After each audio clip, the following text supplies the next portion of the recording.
Burkina Faso, camarades combattants pour la liberté, pour la paix, la souveraineté et l'indépendance réelle. C'est un honneur et un plaisir pour moi de m'adresser à vous au seuil du nouvel an 2024 pour vous souhaiter aux Burkinabés de l'intérieur comme de l'extérieur, aux amis et aux partenaires du Burkina Faso, bonne et heureuse année 2024. Rendons grâce à Dieu qui nous a permis de voir ce jour, qui marque donc la fin de l'année 2023. Prions également le bon Dieu pour ceux-là qui ont donné leur vie pour l'indépendance du Burkina Faso, dans la reconquête de notre territoire, que leur âme repose en paix sur la terre libre du Burkina Faso. Nous prions également que Dieu accorde une santé à tous ceux-là qui aujourd'hui se retrouvent blessés du fait donc des leaders terroristes et qui ont mené le combat noble pour notre liberté. Nous sommes solidaires de toutes ces personnes qui ont dû quitter leur contrée, qui se retrouvent aujourd'hui personnes déplacées internes. Camarades, 2023 a été une année au cours de laquelle nous avons fait une analyse profonde de la situation du Burkina Faso. Une année au cours de laquelle nous avons posé un diagnostic profond des maux qui minent le Burkina Faso.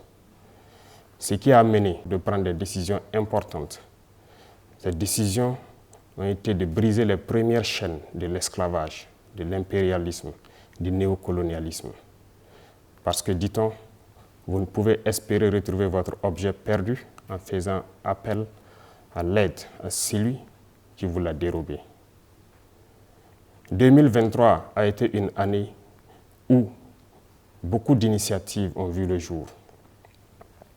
Le 11 décembre dernier, comme nous le résumions, à propos de tout ce que nous avons pris comme initiative dans le domaine de la défense, dans le domaine sanitaire, surtout aussi dans le domaine de l'autosuffisance alimentaire. Beaucoup d'initiatives de développement, d'industrialisation ont été lancées. C'est le lieu pour moi donc de saluer le peuple burkinabé pour sa résilience, pour avoir compris le sens du combat que nous menons, pour la reconquête du territoire et pour l'indépendance réelle du Burkina Faso. 2024 sera une année au cours de laquelle nous allons continuer ce combat. Nous allons continuer à briser les chaînes de l'esclavage, à briser les chaînes donc du néocolonialisme qui nous empêchent de connaître le bonheur. Au cours de cette année 2024, nous allons poursuivre les efforts de reconquête du territoire et amplifier la lutte. C'est pour cela que du côté de la défense, nous verrons la création donc de la première brigade de combat que nous avons dénommée, donc la brigade spéciale et d'intervention rapide qui regroupera les différents bataillons d'intervention rapide, un groupement de forces spéciales et un groupement spécifique. Cela, c'est toujours dans le sens de la réorganisation de notre armée, de sa réarticulation, de la relocalisation des différentes forces en mesure de faire face. Un plan d'équipement stratégique et un plan de réorganisation des différentes forces a vu le jour en 2023. Cela va se concrétiser en 2024 par l'arrivée donc de nouveaux moyens lourds de protection et d'augmentation donc de la puissance de feu des unités combattantes. En plus donc de ce volet, il faut savoir que 2024 sera aussi une année de défis parce que nous nous sommes fixés des objectifs sur le domaine donc de la reconquête et aussi donc le retour des différents PDI dans leur localité et leur sécurisation. Au cours de l'année 2023, comme je vous le disais, beaucoup d'initiatives ont été entamées. Et en 2024, nous devrons pouvoir approfondir et mettre réellement en œuvre tout ce que nous avons entamé. Notamment l'initiative présidentielle pour l'autosuffisance alimentaire et aussi l'offensive agro-pastorale du ministère de l'Agriculture qui a été lancée dernièrement. La campagne sèche est en cours dans toutes ces deux initiatives pour que nous puissions, au cours de l'année 2024, atteindre aux besoins, s'approcher de l'autosuffisance alimentaire. C'est un défi pour nous et j'invite donc le peuple burkinabé à s'approprier ces initiatives et à pouvoir se lancer partout où vous êtes pour que l'État puisse aussi vous accompagner et que nous puissions relever ces défis-là.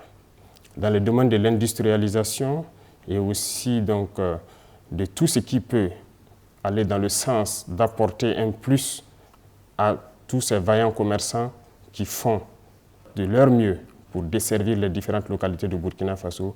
Beaucoup d'initiatives seront prises dans ce sens. L'APEC est déjà lancée, qui nous permettra d'avoir un certain nombre d'usines, mais beaucoup d'initiatives sont à venir au cours de l'année 2024.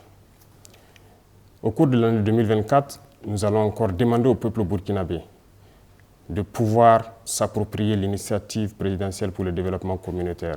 Ce, après analyse donc de la situation sanitaire, comme nous l'avons dit le 11 décembre dernier, il faut que nous puissions reconstruire nos villes et pouvoir assainir.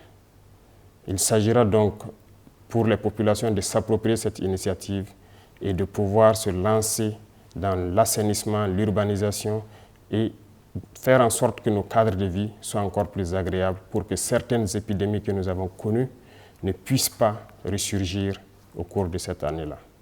Le combat que nous menons aujourd'hui est également un combat de la culture. Comme vous l'aurez remarqué, en posant donc un diagnostic du problème, nous avons compris que la colonisation nous a déracinés. Nous avons perdu notre culture. Notre belle culture qui nous enseigne la paix, la solidarité, l'entraide.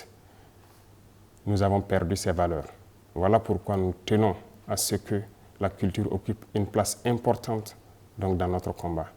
C'est ce qui a amené donc à aujourd'hui officialiser nos langues nationales et aussi à créer le Conseil de communauté à travers donc, ce projet de loi qui vient d'être adopté donc, à l'Assemblée. Ceci doit nous amener à revenir à nos racines, à nos traditions, à nos cultures, pour pouvoir faire ressurgir ces valeurs de solidarité qui nous manquent beaucoup, ces valeurs de paix, de tolérance et d'entraide. Sur le volet de la corruption, il faut dire que l'année 2023 a été une année où ce phénomène a perduré. Pour 2024, nous comptons donc lancer la machine de la lutte contre la corruption.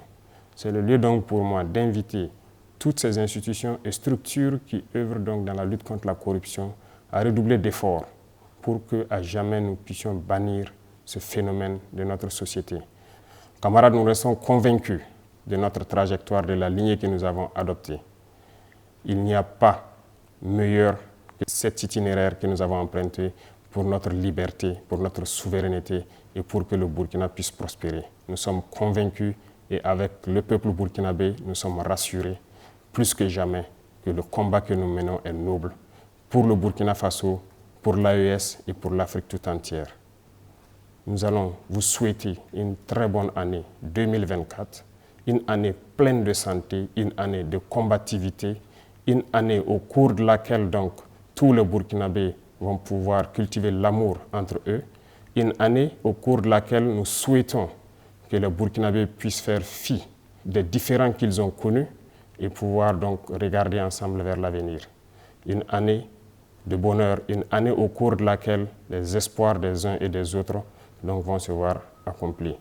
Nous ne pourrons terminer sans remercier le peuple burkinabé qui a compris le sens de la lutte et qui se bat jour et nuit dans la veille citoyenne pour protéger cette transition. Parce que, dit-on, l'ennemi n'a pas encore rangé sa hache de guerre, que ce soit de l'intérieur ou de l'extérieur, l'impérialisme est toujours en activité. Merci au peuple burkinabé pour ce combat que nous menons et merci à tous ceux qui, de près ou de loin, nous soutiennent, qu'ils soient de l'intérieur, de l'extérieur, partout dans le monde, qui soutiennent le Burkina Faso dans cette lutte. Vive le Burkina Faso, que Dieu protège le Burkina Faso. La patrie ou la mort, nous vaincrons.